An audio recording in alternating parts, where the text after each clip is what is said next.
শুক্রবার দুপুরে জুম্মার নামাজের সময় মসজিদে বোমা হামলার ঘটনায় আহতরা এখন হাসপাতালের বিছানায় যন্ত্রণায় কাতরাচ্ছেন। তারা ঘটনার বর্ণনা দিলেন এভাবেই।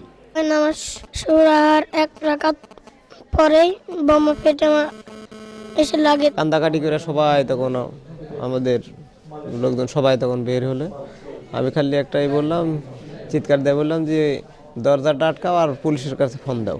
শব্দের সাথে সাথে আমার তলপেটে এসে আঘাত করলো, চেপে ধরলাম আর মসজিদের মধ্যে হইচই পড়ে গেল, বোম বাস্ট হয়েছে।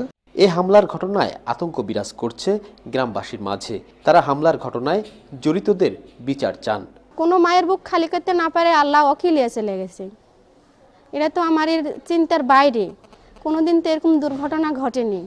আমি বলবো যে সরকারের পক্ষ থেকে তদন্ত করে দেখা হোক এই জিনিসটা কোথায় থেকে ঘটলো, কে করলো, কে কার দ্বারা এটা হলো, এটা তদন্ত করে বের করে তাদের উচিত শাস্তি দেওয়ার আমি সরকারের পক্ষ থেকে চাই।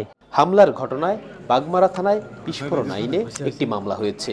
মামলায় নিহত যুবক সহ অজ্ঞাতদের আসামি করা হয়েছে। বোমা বিস্ফোরণের ঘটনা আত্মঘাতী না ভুলবশত হয়েছে তা তদন্ত করছে পুলিশ।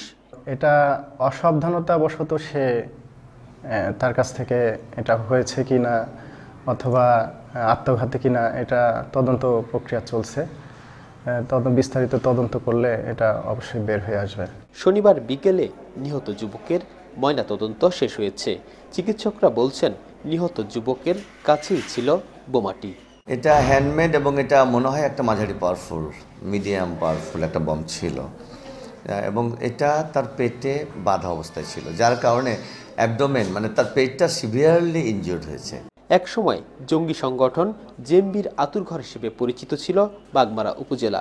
যোগাযোগ ব্যবস্থা খারাপ হওয়ায় এর আগেও সর্বহারা এবং জেএমবি নিরাপদ ঘাঁটি হিসেবে বেছে নিয়েছিল এই উপজেলাকে। তাই তদন্ত সংস্থাগুলো জেএমবির দিকে সন্দেহের তীর রেখেই চালাচ্ছে তাদের কার্যক্রম। সাম্প্রতিক ঘটনাগুলি পর্যালোচনা করে দেখা যায় যে জঙ্গি সংগঠনগুলি এই ধরনের কাজের সাথে জড়িত থাকে। অতীতে এই এলাকায় কিন্তু জেএমবির উত্থান ঘটেছিল, সেই আলোকে তদন্ত করলে হয়তো বের হয়ে আসতে পারে। Sourav Habib, ATN news, Rajshahi.